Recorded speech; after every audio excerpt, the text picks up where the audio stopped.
Hello everyone. So in the previous video we discussed about the non-inverting amplifier with feedback, that is voltage series feedback. So in this video will discuss voltage shunt feedback or inverting amplifier with feedback. As we know, in the voltage shunt feedback, the input is current and the output is voltage, and in inverting amplifier, that is when we are using a inverting amplifier, the input should be given at the inverting terminal, so that is, and the output is 180 degree phase shift with the input. Okay, so here we can observe the non-inverting terminal is made 0, that is grounded, and the resistance RF is used at the feedback circuit, and the resistance R1 is in series with the signal source.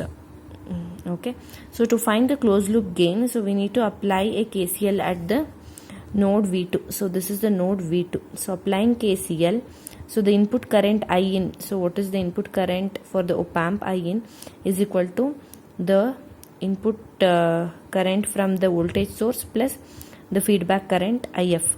Okay, so therefore I in is equal to IB plus IF, that is bias current IB plus IF. Okay, so since the resistance R1 is very large, so the IB is small, so negligibly very small, so we can say IN is just equal to IF. So this is small, therefore IN is equal to IF. Okay, so we'll see what is IN now. So IN is, so Vin minus V2 divided by R1. Okay, so IN is Vin minus V2 divided by R1. IF is V2 voltage across this minus V0 divided by RF. So V2 minus V0 divided by RF. Okay, so now, so since IN is equal to IF, we can equate these two equations. Vn minus V2 divided by R1 is equal to V2 minus V0 divided by RF. So we know that V0 is equal to A times Vn minus V2. That is, output voltage is V1 minus V2, the voltage difference between two terminals times the gain A. Since V1 is equal to 0 volts, V0 is equal to minus A V2. So V1 is equal to minus A V2. Therefore we can write V2 is equal to minus V0 divided by A. So substituting this in this equation, V in D, so minus into minus will become plus, V0 divided by A divided by R1. So R1 minus V0 divided by A minus V0 divided by RF. So I have taken LCM. A here I have taken LCM. Here also I have taken A as LCM. So AR1 AVN plus V0 is equal to minus V0 A divided by RF. Okay, so what happens? AA at the denominator will get cancelled. Upon solving this, that is multiplying RF to the left hand side and R1 to the right hand side. So on solving this, we'll get V0 divided by Vn is equal to ARF divided by RF plus R1 plus ER1. So this V0 divided by Vn, we can write it as AF.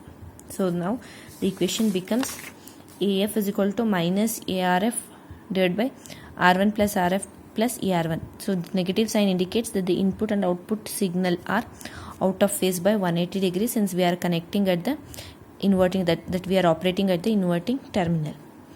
So A of the op amp is very large. So we have already explained in the properties of a op amp. So the open loop gain of an op amp is very large, up to infinity. So if this is infinity, the denominator will become infinity.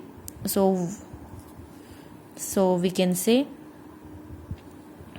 so since A of the op amp is very large, so AR1 is very much greater than R1 plus RF. So in this term we can just write AR1. So to this place we can just replace AR1. So that is AR1 plus R1 plus RF is almost equal to AR1. So therefore AF is equal to ARF divided by AR1. AA will get cancelled, minus RF divided by R1 will be left out. So this is the closed loop voltage gain inverting amplifier with feedback, that is voltage shunt feedback amplifier. So to find the output to find the input resistance, so we need to have two Miller components using Miller's theorem. So the Miller feedback resistance RF. So this Miller feedback resistance RF is equal to RF divided by 1 plus E, which is connected at the input side and other at the output side. These are the Miller components, okay, using Miller theorem. So the input resistance with feedback is given by RIF is equal to R1 plus RF parallel to 1 plus A parallel to Rin. That is, so this is RIF. The resistance seen across here is the input resistance RIF. RIF is R1 plus R1 divided by 1 plus RF divided by 1 plus A parallel to, these two are in parallel, Ri and R1, RF divided by 1 plus E in parallel. That along with that we need to add the resistance RF. Okay, so RIF is equal to R1 plus, so RF divided by 1 plus A parallel to, that is R1 into R2 divided by R1 plus R2. Upon solving this, we get RIF is equal to R1 plus RF Rin divided by R1 plus Rin plus ERin. Okay, since A is very large, the open loop gain of an op amp is very large, so we can replace this with, so what happens, so this RF divided by Rin divided by 1 plus Rin plus ERin will tend to infinity. So okay, that is this whole term will tend to 0, so that we can write RIF is just equal to R1, that is the feedback input resistance is just equal to R1 resistance, which is connected in series with the voltage input voltage source. Okay, so this is with the ideal case.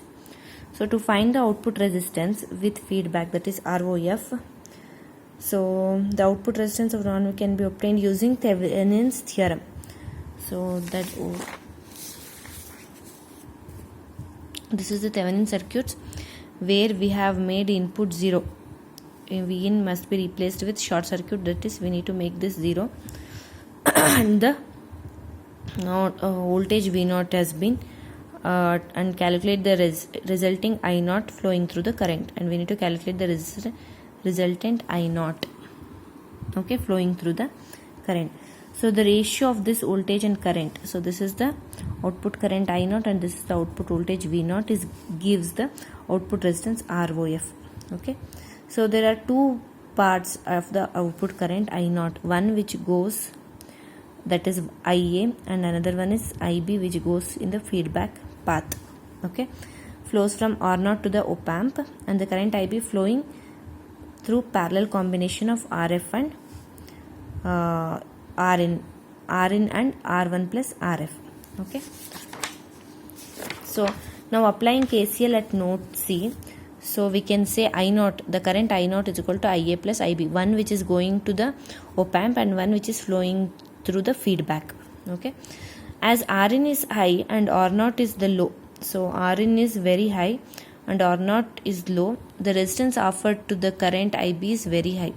So the current IB is which one flowing through the feedback circuit. Okay, so that what will happen, I0 is just equal to IA.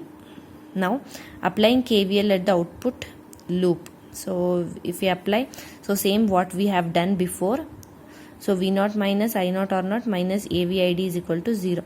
Solving for I0, we get V0 minus AVD divided by R0. So the drop across resistance R1 is RF. So the drop across resistance R1, so there is drop across this voltage, that is voltage across this is just VF. Okay, so now VID is equal to V1 minus V2, V1 is equal to 0, V2 is equal to VF. Okay, so VID is equal to minus VF. So what is VF? VF is R1 divided by R1 plus RF times V0, what we did earlier. So this we call it as beta. Therefore we can write VF is equal to beta V0. Therefore VID is equal to minus beta V0. So applying 4 in 3. So this is 4 and applying this in 3, that is here. I naught is equal to V naught minus A minus beta V naught divided by R naught. That is I naught is equal to V naught plus A beta V naught divided by R naught. So solving this, we get ROF is equal to R naught divided by 1 plus A beta. So which says the output resistance with feedback of an op amp using inverting terminal will decrease 1 plus A beta times the times of R naught. Okay, so the input resistance is just equal to the resistance R1, which is placed in series with the source voltage, and output resistance is decreasing 1 plus A beta times. Okay, so this is all about voltage shunt feedback, that is inverting amplifier. Thank you.